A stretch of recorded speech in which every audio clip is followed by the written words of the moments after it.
In this video, I'm going to teach you how to set availability hours at Acuity Scheduling. In order to do that, you first need to head over to acuityscheduling.com. From in there, proceed to click on this Get Started option right here in order to create an account. Or if you already have an account, just proceed to click on this Login option that we can see right here. The good thing about this is they don't require any credit card.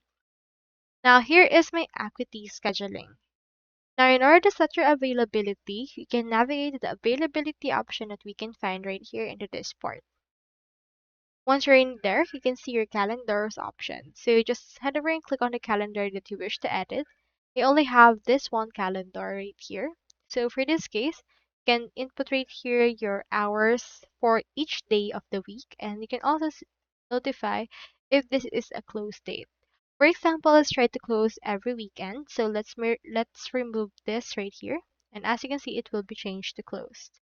You can also change right here the opening and closing hours. I'll choose right here 11 a.m. until 11 p.m. So as you can see, it has different availability. You can also override this for specific days. Like for example, this is what your calendar looks like. Now, for example, you have in here on the 31, let's extend our hours. Let's click on this right here and let's change it. Let's start from 7 a.m. until 11 p.m. Let's click on the set hours. And as you can see, it will be set right here. You can override specific hours indicated on each day by going over to this particular option.